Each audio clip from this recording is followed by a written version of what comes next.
देखो शिखरे आपणଙ୍କୁ स्वागत। आज मु आपणଙ୍କ ପାଇଁ ନେଇ ଆସିଛି देश विदेशर 30 टी गुरुत्वपूर्ण खबर। आपणଙ୍କୁ अनुरोध भिडियोटी को संपूर्ण देखिए। भल लगिले यहाकु लाइक और शेयर निश्चय करिवे। नंबर 1 आज प्रधानमंत्री को 75 वर्ष जन्मदिन पालन पर बीजेपी बड़ प्रस्तुति। 75 वर्ष पूर्ण करिवे प्रधानमंत्री मोदी को जन्मदिन को पालन करने को सारा देश में अनेक कार्यक्रम कर राज्य में आज गोटे दिन में लगे 75 लाख गछ 45,000 स्थान में गछ लगे जंगल विभाग 30 जिले में आयोजित कार्यक्रम में भाग ने मंत्री और जिलापाल ब्लॉक अध्यक्ष सरपंच और अंगनवाड़ी कर्मी यह कार्यक्रम में भाग ने मोदी को जन्मदिन में सरकार पाड़े आवास दिवस एथिपाई राज्यस्तरीय कार्यक्रम हेबो। आवासी माध्यम जोड़ी हेबे प्रधानमंत्री प्रति जिला और पौर संस्था आयोजित हेबो आवास मेला। यह अक्टोबर 31 पर्यंत चलिबो। 17 तारिख में मोदी को जन्मदिन ठारू आरंभ करी 2 तारिख गांधी जयंती जाए सेवा पक्ष पालन हेबो। नंबर 2 आवास दिवस पाड़िबे राज्य सरकार प्रत्येक जिले में हेबो पीएम आवास मेला। आवास दिवस पालन करिवे राज्य सरकार प्रति जिला पौर संस्था आयोजन हेबो प्रधानमंत्री आवास मेला। सबु जिलापाल को नगर उन्नयन विभाग प्रमुख शासन सचिवों चिठी प्रति जिला पौर संस्था आयोजन हेबो प्रधानमंत्री आवास मेला। प्रधानमंत्री मोदी को जन्मदिन 17 तारिख में आउ एही दिन ठारू 2टी पर्यायर चलिबो आवास दिवस। सेप्टेम्बर 17 रु 2टी पर्यायर अक्टोबर 31 तारिख पर्यंत चलिबो। सेप्टेम्बर 17 रु अक्टोबर 16 जाए वार्ड स्तरीय शिविर आयोजन हेबो। सेहीपरि अक्टोबर 16 रु 31 तारिख जाए प्रत्येक जिले में हेबो पीएम आवास मेला। अन्यपटे आज 50,000 अंत्योदय घर बांटिबे राज्य सरकार सूचना दैछंती पंचायतीराज मंत्री रविनारायण नायक। नंबर 3 ओडिशा रे उपनिर्वाचन 56टी नुआ मतदान केन्द्र भोटर तालिका प्रस्तुत। ओडिशार नुआपड़ा विधानसभा निर्वाचन मंडली रे आसन्न उपनिर्वाचन पई भारत निर्वाचन आयोग निर्देश अनुसार मुख्य निर्वाचन अधिकारी तत्वावधान रे 56टी नूतन मतदान केन्द्र सृष्टि कर जाइछि। मोट मतदान केन्द्र संख्या 302 रु 358 को वृद्धि पाई जो सहरांचल में 36टी और ग्रामांचल में 322टी केन्द्र रही। यह सहित 52टी मतदान केन्द्र नाम परिवर्तन कर जाइछि। मतदान प्रक्रिया को सुगम करने 1/7/2025 को योग्यता तारीख भाव रखी रोस्टर चिठा भोटर तालिका अगस्त 15 रे प्रकाशित होईछि। नंबर 4 सचिवालय कैडर सह समान हेबे ओपीएससी कर्मचारी हाइकोर्ट निर्देश। सचिवालय कैडर सह समान हेबे ओपीएससी कर्मचारी कारण ओडिशा लोकसभा आयोगर कर्मचारी काम राज्य सचिवालय कर्मचारी ठारू किछि कम नुहे। ओपीएससी अनेक गुरुत्वपूर्ण परीक्षा परिचालना करिथाए। चाकरी तथा नियुक्ति क्षेत्र में सरकार को अनेक गुरुत्वपूर्ण प्रस्ताव देइथाए। एही परिप्रेक्षी रे ओपीएससी कर्मचारी कैडर सचिवालय कर्मचारी कैडर सह समान हेबा आवश्यक बोली हाइकोर्ट एक गुरुत्वपूर्ण राय रे कहिसंती। राज्य सरकार ओपीएससी कर्मचारी कैडर पुनर्गठन क्षेत्र में आवश्यक पदक्षेप नेबा आवश्यक बोली हाइकोर्ट परामर्श देइछंती। पाणीपाग सूचना 25 आड़क पुणी एक लघुचाप आसंता 25 व 26 तारिख आड़क बंगोपसागर में एक लघुचाप सृष्टि हो पारे बोली पाणीपाग विज्ञानी माने आकलन करिसंती। पाणीपाग विशेषज्ञ सुरेंद्रनाथ पशुपालक कहिसंती आसंता 25 व 26 तारिख में उत्तर बंगोपसागर एवं संलग्न केंद्रीय बंगोपसागर में एक लघुचाप सृष्टि हेबो ता घनीभूत होई अवपात हेबार संभावना रही।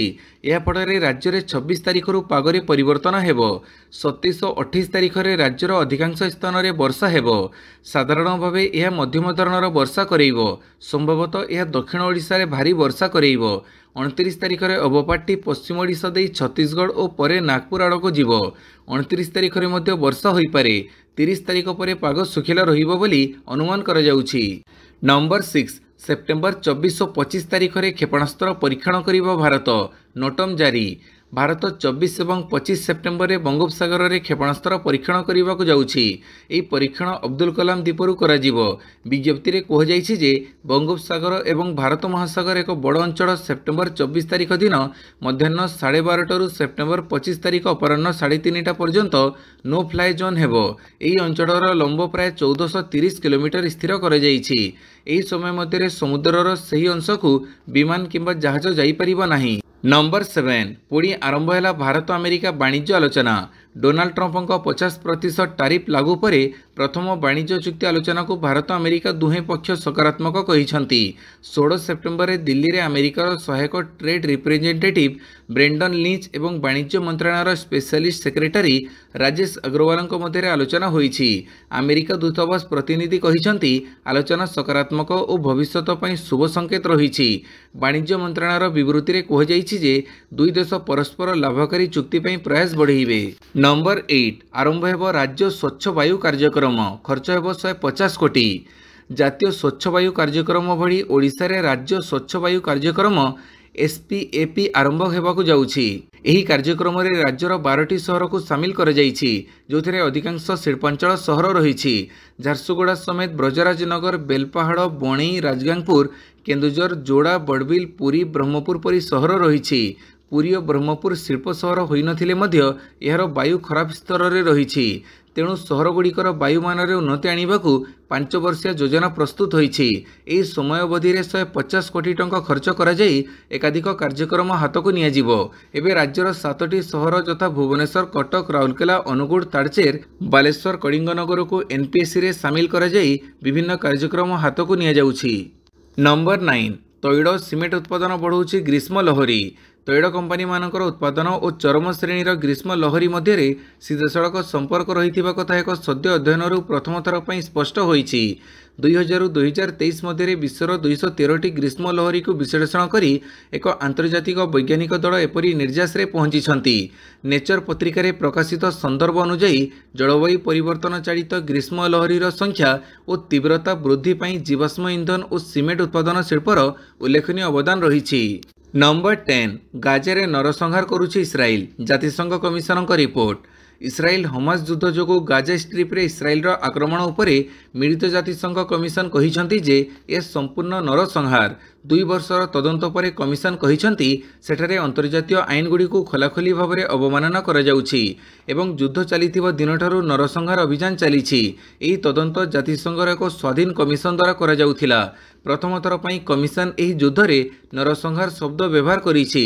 कमिशन रो 72 पृष्ठर रिपोर्ट रे कह जाइछि अक्टोबर 2023 परठारु इस्राएल 3 किंबा 4 थर एपरि किछि करिछि जहाकु 1948 रो नरसंहार चुक्तिनाम अधीन रे रखा जाई परिबो। नंबर 11 उठा दोकानिया जबरदखलकारी को उच्छेद बेड़े उत्तेजना। भद्रक सहर बाईपास छक ठारू सरकार नगर छक पर्यंत रास्तार उभय पार्श्वे उठा दोकानिया जबरदखलकारी को काली प्रशासन पक्षर उच्छेद कर बेले यहां विरोध कर तीव्र उत्तेजना प्रकाश पाई। घटनास्थल में भद्रक टाउन पुलिस और भद्रक तहसिलदार उपस्थित रही बेले लोके उच्छेद को विरोध कर व्यापक पुलिस मुतयन कर सरकारी जमी कहीं जबरदखल करें नहीं बोली तहसिलदार कहवा सह उच्छेद पर सरकार निर्देश देइछंती, एणु उच्छेद करा बोली तहसिलदार कहिछंती। परिस्थिति उत्तेजना प्रवण थिबारु घटनास्थल में व्यापक पुलिस मुतयन कर जाइछि। नंबर 12 भुवनेश्वर सूरत को पुणी उड़िब विमान। विमान यात्री को उत्साहित करने लक्ष्य विमान बंदर में सेप्टेम्बर 17 तारिख दिन यात्री सेवा दिवस पालन हेबो। देशर सबु विमान बंदर में यात्री सेवा दिवस पालन करा जिवो। दुबई को विमान चलाचल नहीं श्री प्रधान कहिसंती दुबई को विमान चलाचल बंद नहीं आशंका थिला, हेले एपरी किछि खबर आसी नाही। खूब शीघ्र सविशेष खबर आसी जिवो। चेष्टा चली जे शेड्यूल परिवर्तन करने, हेले फ्लाइट जेपरी बंद न हुए से नहीं विमान बंदर कर्तृपक्ष सरकार और विमान सेवा चेष्टा करुछंती। सूरत को पुणी विमान उड़िबो। श्रीनगर जाइथांता डायरेक्ट फ्लाइट, हेले ऑपरेशन सिंदूर पर स्थगित रही। नंबर 13 देवाड़िया रियल एस्टेट प्रकल्प पर आर्थिक सहायता पांठी सृष्टि करंतु केंद्र सरकार, सुप्रीमकोर्ट अनुरोध। गृह क्रेता को सुरक्षा देव उद्देश्य एक गुरुत्वपूर्ण राय रे सुप्रीमकोर्ट घोषणा करिसेंती जे संविधान धारा 21 अनुଯାयी गृह अधिकार एक मौलिक अधिकार। देवाड़िया प्रक्रिया रे थिबो संकटग्रस्त रियल एस्टेट प्रकल्प पई आर्थिक सहायता जोगैबा पई एक पुनरुद्धार पांठी सृष्टि करने को मध्य कोर्ट केंद्र सरकार को अनुरोध करिसेंती। विचारपति जेबी परदीवाला एवं आर महादेवनक एक खंडपीठ कहिसेंती या द्वारा स्टेट प्रकल्प गुड़िकर लिक्विडेशन रोकिबा एवं प्रकृत घर क्रेता स्वार्थ को सुरक्षा प्रदान करा जाई परिबो। नंबर 14 कोलकाता रे मिलित कमांडर सम्मेलन उद्घाटन कले प्रधानमंत्री। प्रधानमंत्री नरेंद्र मोदी सोमवार कोलकाता ठारे 16तम मिलित कमांडर सम्मेलन उद्घाटन करिसेंती। एही 3 दिनिया सम्मेलन कालीठारु भारतीय सेनार ईस्टर्न कमांड मुख्यालय विजय दुर्ग ठारे आरंभ होईछि। विजय दुर्ग पूर्वे फोर्ट विलियम्स नाम परिचित थिला। ऑपरेशन सिंदूर पर भारतीय सेनाबाहिनी एक गुरुत्वपूर्ण कार्यक्रम में प्रतिरक्षा मंत्री राजनाथ सिंह, जातीय सुरक्षा उपदेष्टा अजित डोभाल, सीडीएस अनिल चौहान, प्रतिरक्षा सचिव राजेश कुमार सिंह सहित 3 सेनार मुख्य यह सम्मेलन में अंशग्रहण करेंगे। सम्मेलन में देशर सर्वोच्च सामरिक और नागरिक नेतृवर्ग अंशग्रहण कर विभिन्न रणनीति प्रस्तुत करिथांती। 2023 रे सीसीसी भोपाल रे अनुष्ठित होइथिला। नंबर 15 एणिकी एक्सप्रेस ट्रेन रे भी यात्री पाइपारे निज मनपसंदर खाद्य। एणिकी यात्री को खाद्यपाई स्टेशन रे ओह्लैवाकू पड़िबो नाही किंबा अन्य काहा उपरे निर्भर करिवाकू पड़िबो नाही। रेलवाईर नूतन व्यवस्था द्वारा यात्री माने निज सीट रे ही ताजा एवं निजर पसंदर खाद्य पाई परिबे। एथिपई यात्री मानक पाखरे खाद्य ऑर्डर करिबा पई अनेक विकल्प रहिबो। यात्री माने यात्रा समय www.ecatering.irctc.co.in को जाई ई केटरिंग सेवा व्यवहार करि परिबे किंबा आपण 1323 को कॉल करी खाद्य ऑर्डर करि परिबे। वेबसाइट रु ऑर्डर करिबा पई आपणकर मोबाइल नंबर, ईमेल आईडी एवं पीएनआर नंबर आवश्यक हेबो। मनपसंदर खाद्य ऑर्डर करिबा परे खाद्य आपणक सीट निकटरे आसी पहुंची जिवो। नंबर 16 डेराडून रे बादल फटा वर्षा, 10 मृत। डेराडून रे विलंबित राति बादल फटा वर्षा पर प्रकृतिर तांडव देखा जाइछि। एथिरे किछि लोकंक मृत्यु हेबा सह किछि लोके भासी जाइथिबा नै मध्ये सूचना मिलिछि। डेराडून रे प्रबल वर्षा पर प्राय 10 जनकर मृत्यु घटिछि। सेमानक मध्यरु 6 जनकर मृतदेह उद्धार करा जाइछि। पाणीपाग विभाग डेराडून समेत चामोली, चंपावत, उधम सिंह नगर, बागेश्वर और नैनीताल जिलार किछि अंचल में प्रबलरू अति प्रबल वर्षा हेबा नै येलो वार्निंग जारी कर जाइछि। 21 सेप्टेम्बर पर्यंत समस्त अंचल में प्रबलरू अति प्रबल वर्षा हेबार संभावना रही। नंबर 17 दारुठेंग बायोमाइनिंग पारिपार्श्विक विकास, 44.76 कोटी टंका खर्च योजना। बहुचर्चित दारुठेंग बायोमाइनिंग प्रकल्प पारिपार्श्विक अंचल विकास हेबो। एथिपाई 29.39 कोटी टंकर डीपीआर प्रस्तुत होईछि, जोथरे स्वास्थ्य केन्द्र, खेल पड़िया, व्यायाम केन्द्र, रास्ताघाट, स्वेरेज आदिर निर्माण हेबो। भुवनेश्वर महानगर निगम पक्षरु एही अनुदान मंजूर पई गृह निर्माण और नगरोन्नयन विभाग को चिठी लिखा जाइछि। गत कॉर्पोरेशन बैठक में भी ए उपरे विस्तृत आलोचना होईछि। पूर्वरु पारिपार्श्विक उन्नति प्रकल्प खर्च पई डीपीआर 59.70 कोटी टंका थिला, किंतु एते खर्च भार को नहीं आपत्ति और पीएमयू सेल द्वारा समीक्षा पर एहाकु 44.76 कोटी टंका को कमई दिया जाइछि। नंबर 18 साधारण टिकेट बुकिंग बेले आधार कार्ड बाध्यतामूलक। ऑनलाइन रे रेल टिकेट बुकिंग पई थिबा नियम रे परिवर्तन हेबाकू जाउछि। 1 अक्टोबर ठारू जेकोसी ट्रेन पई ऑनलाइन बुकिंग खोलिबार प्रथम 15 मिनिट मध्य केवल आधार प्रमाणित उपभोक्ता माने आईआरसीटीसी वेबसाइट किंबा आप माध्यम साधारण रिजर्वेशन बुक करि परिबे। वर्तमान भारतीय रेलवाईर कंप्यूटराइज्ड पीआरएस काउंटर माध्यम साधारण रिजर्वेशन टिकेट रो बुकिंग समय कोनोसी परिवर्तन हेबो नाही। साधारण रिजर्वेशन खोलिबा परे 10 मिनिट रो एही प्रतिबंधक समय रे मध्य कोनोसी परिवर्तन हेबो नाही। एही समय रे भारतीय रेलवाईर अधिकृत टिकेट एजेंट माननकु प्रथम दिन रे संरक्षित टिकेट बुक करने को अनुमति दियाजिबो नाही। नंबर 19 ओडिशा रे हिमाचल प्रदेश भली स्थिति, कलिंगा घाटी रे बड़ धरणर भूस्खलन। पूरा देश में प्रकृति तांडव रचिबारे लागिछि। ओडिशा रे मध्य हिमाचल प्रदेश और उत्तराखंड भली परिस्थिति देखा जाइछि। कंधमाल जिलार कलिंगा घाटी रे काली बड़ धरणर भूस्खलन देखिबाकू मिलिछि। जातीय राजपथर प्रकृतिर तांडव जोगु शह शह जानवाहन अटकी रही। भूस्खलन जोगु 3टी राज्य यथा ओडिशा, छत्तीसगढ़, आंध्र प्रदेश को जानवाहन चलाचल अटकी जाइछि। नंबर 20 अमेरिका, दक्षिण कोरिया, जापान पक्षरु मिलित समराभ्यास। उत्तर कोरियार परमाणु कार्यक्रम विरोध में अमेरिका, दक्षिण कोरिया और जापान सोमवार मिलित समराभ्यास आरंभ करिसेंती। दक्षिण कोरियार जेजू द्वीप में 3 देशर वायु एवं नौसेना पक्षरु मिलित समराभ्यास होईछि। फ्रीडम एज नाम आरंभ एही समराभ्यास को सेमाने सबुठ अत्याधुनिक बोली कहिसेंती। उत्तर कोरियार वर्धित परमाणु क्षेपणास्त्र विपद मध्य एही त्रिपाक्षिक सहयोग वायु, समुद्र तथा साइबर क्षेत्र में सहयोग वृद्धि करिबो बोली दक्षिण कोरियार प्रतिरक्षा मंत्रालय पक्षरु कहुଯାଇଛି। नंबर 21 हिमवाह तरड़ी नूतन द्वीपर आविर्भाव। दक्षिण पूर्व अलास्कार एक हिमवाह तरड़ीबा परे आल्सेक ह्रद मझिरे एक नूतन द्वीपर आविर्भाव घटी बोली नासार आर्थ ऑब्जर्वेटरी घोषणा करिछि। पूर्वर आलास्कार ग्लेशियर बे जातीय उद्यान रे आल्सेक हिमवाह द्वारा घेरी रही प्रो नब नामक यह भूमि होउछि एक छोट पर्वत। आल्सेक हिमवाह बहु दशंधि धरी पछकु हटी चलिबा सह धीरे धीरे प्रो नब ठारू निजकु पृथक करी एक मधुर जड़ ह्रद छाड़ी जाउछि। गत अगस्ट मासरे उपग्रह लैंडसैट 9 द्वारा दिया जाइथिबा एक फोटोचित्र प्रकाश पाइछि जहिरे हिमवाहटी प्रो नब ठारू संपूर्ण विच्छिन्न हो जाइछि। प्रो नब द्वीपर आकार होउछि प्राय 5 वर्ग किलोमीटर। नंबर 22 बामरा तहसीलदार अश्विनी पंडा को निलंबन कले राज्य सरकार। बामरा तहसीलदार अश्विनी पंडा को मंगलवार राज्य सरकार निलंबन करिसंती। से 15,000 टंका लांच नेबा बेले गत शुक्रवार विजिलेंस टीम तांको माड़ी बसिथिला। ओडिशा प्रशासनिक सेवा परीक्षा 2019 रे टॉपर होइथिले ओएस अश्विनी। चाष जमीर किसम परिवर्तन पर जड़े व्यक्ति से 15,000 टंका लांच नेबा अभियोग रे विजिलेंस तांको गिरफ करिथिला। अश्विनी लांच नेबा बेले तांको office driver P Praveen Kumar को मध्य विजिलेंस गिरफ करिथिला। नंबर 23 ट्रंप को भेटिबे पाकिस्तान प्रधानमंत्री शहबाज शरीफ। अमेरिका राष्ट्रपति डोनाल्ड ट्रंप पुणी थे एपरी किछि करिसंती जा भारत को विरक्त करिपारे। सूचना अनुसार पाकिस्तान रो प्रधानमंत्री शहबाज शरीफ अमेरिका राष्ट्रपति डोनाल्ड ट्रंप सह एक गुरुत्वपूर्ण द्विपाक्षिक बैठक करिपारंती।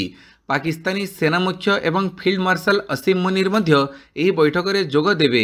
एही मास शेष में न्यूयॉर्क रे अनुष्ठित हेबाकु थिबा जातिसंघ साधारण परिषद अधिवेशन समय पाकिस्तान रो प्रधानमंत्री शहबाज शरीफ अमेरिका राष्ट्रपति डोनाल्ड ट्रंप को भेटिबार संभावना रही। नंबर 24 प्रलय पर ग्राउंड जीरो रे मुख्यमंत्री धामी।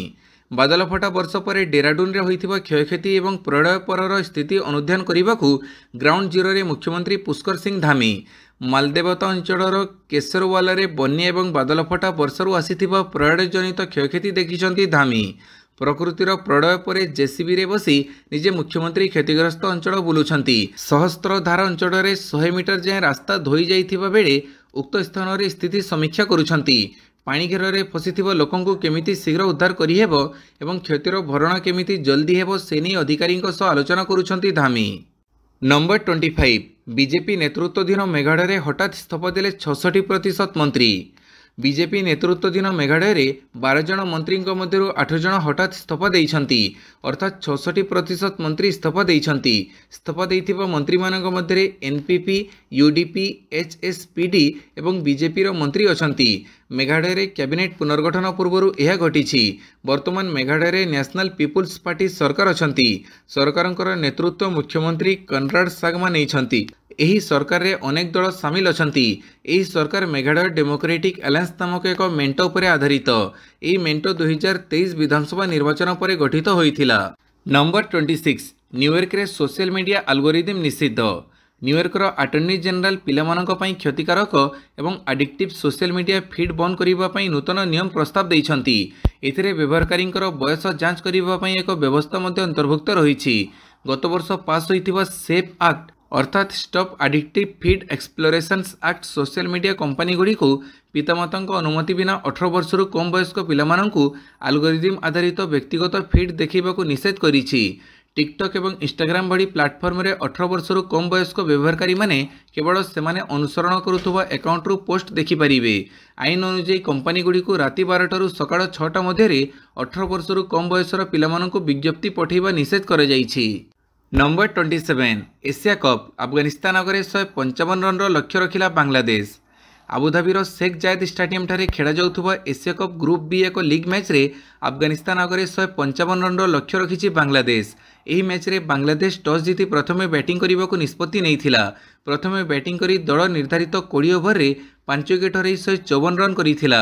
अफगानिस्तान 20 ओवर समस्त विकेट हरई 146 रन करने को सक्षम होइछि। फଳରେ बांग्लादेश एही मैच को 8 रन रे जीति नेइछि। नंबर 28 टीम इंडिया को मिलिला नुआ जर्सी स्पॉन्सर। टीम इंडिया को मिल जाइछि नुआ जर्सी स्पॉन्सर। अपोलो टायर्स भारतीय क्रिकेट दलर नूतन जर्सी स्पॉन्सर होइछि। बीसीसीआई आनुष्ठानिक भाव में चुक्ति चूड़ांत होगा निश्चित करिछि। कहुଯାଇଛି जे एही चुक्ति 579 कोटी टंकार निश्चित होइछि जहाँ आगामी 2.5 वर्ष पई रहिबो।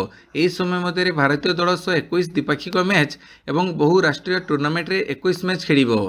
Number 29 Asia cup match referee को हटेबा दाबी को प्रत्याख्यान कला आईसीसी। एशिया कप रे पाकिस्तान सह भारत हाथ न मिसेबा घटना नहीं पुणी दुई देश मध्य विवाद घनई। एशिया कप रु मैच रेफरी आंटी ପାଇକ୍ରଫ୍ଟଙ୍କୁ ହଟାଇବା ପାଇଁ ପାକିସ୍ତାନର ଦାବିକୁ ଅନ୍ତର୍ଜାତୀୟ କ୍ରିକେଟ ପରିଷଦ ପ୍ରତ୍ୟାଖ୍ୟାନ କରିଛି। ପାକିସ୍ତାନ ଧମକ ଦେଇଥିଲା ଯେ ଯଦି ପାଇକ୍ରଫ୍ଟଙ୍କୁ ହଟା ନଯାଏ ତେବେ ସେମାନେ ଟୁର୍ଣ୍ଣାମେଣ୍ଟରୁ ଓହରିଯିବେ। ଆଇସିସି ଏହି ଘଟଣାର ତଦନ୍ତ କରିବା ଉପରେ ପିସିବିକୁ ନିଷ୍ପତ୍ତି ଜଣାଇଛି। ନମ୍ବର 30 ଓଡ଼ିଶା କ୍ରିକେଟକୁ ଓପିଟିଏଲ୍ ଆଗକୁ ନେବ କହିଲେ ପଠାନ। ବୁଧବାରଠାରୁ ବାରବାଟୀ ଷ୍ଟାଡିୟମରେ ଓସିଏର ମହା ଆୟୋଜନରେ ଓଡ଼ିଶା ପ୍ରୋ ଟି20 ଲିଗ୍ ବା ଓପିଟିଏଲ୍ ଆରମ୍ଭ ହେବ। ଅପରାହ୍ନ 5ଟାରୁ 7ଟା ପର୍ଯ୍ୟନ୍ତ ଉଦ୍ଘାଟନୀ ସମାରୋହ ଅନୁଷ୍ଠିତ ହେବ। ଏହାପରେ କଟକ ପାନ୍ଥର୍ସ ସହିତ ଭୁବନେଶ୍ୱର ଟାଇଗର୍ସ ମଧ୍ୟରେ ମ୍ୟାଚ୍ ଖେଳାଯିବ। ମଙ୍ଗଳବାର ସମସ୍ତ ଅଂଶଗ୍ରହଣକାରୀ ଦଳର ଜର୍ସି ଉନ୍ମୋଚନ ଉତ୍ସବ ଅନୁଷ୍ଠିତ ହୋଇଯାଇଛି। ଓପିଟିଏଲ୍ର ଆୟୋଜନ ଫଳରେ ଏହା ଓଡ଼ିଶା କ୍ରିକେଟକୁ ଆଗକୁ ନେବ ଏବଂ ଓଡ଼ିଆ ଖେଳାଳି ଆଇପିଏଲ୍ରେ ମଇଦାନରେ ପହଞ୍ଚିବା ପାଇଁ ସୁଯୋଗ ସୃଷ୍ଟି ହେବ। ବିଭିନ୍ନ ଜିଲ୍ଲାରେ ଥିବା 41 କ୍ରିକେଟ ଏକାଡେମୀ ମାଧ୍ୟମରେ ଖେଳାଳିଙ୍କୁ ଗଢ଼ି ତୋଳିବା ଦିଗରେ ବି ଏହା ଦେଶ ଦେଖାଇବ ବୋଲି କହିଛନ୍ତି ଭାରତୀୟ ଦଳର ପୂର୍ବତନ ଅଲରାଉଣ୍ଡର ତଥା ବିଶ୍ୱକପ୍ ବିଜେତା ଇରଫାନ ପଠାନ। ଇରଫାନଙ୍କ ସହ ପୂର୍ବତନ କ୍ରିକେଟର ନରେନ୍ଦ୍ର ହରିୱାନି, ଶ୍ରୀତମ ଦାସ, ଅଭିନେତ୍ରୀ ଏଲିନା ସାମନ୍ତରାୟ, ସୁପ୍ରିୟା ନାୟକ, ଶୀତଳ ଦାସ, ଅଭିନେତା ଷଡ଼େନ୍ଦ୍ର ସାମନ୍ତରାୟ ପ୍ରମୁଖ ଓପିଟିଏଲ୍ର ବ୍ରାଣ୍ଡ ଆମ୍ବାସେଡର ନିଯୁକ୍ତ ହୋଇଥିବାରୁ ବୁଧବାର ଜର୍ସି ଉନ୍ମୋଚନ ଉତ୍ସବରେ ଏମାନେ ବି ଉପସ୍ଥିତ ଥିଲେ। ଭିଡ଼ିଓଟିକୁ ସମ୍ପୂର୍ଣ୍ଣ ଦେଖିଥିବାରୁ ବହୁତ ବହୁତ ଧନ୍ୟବାଦ।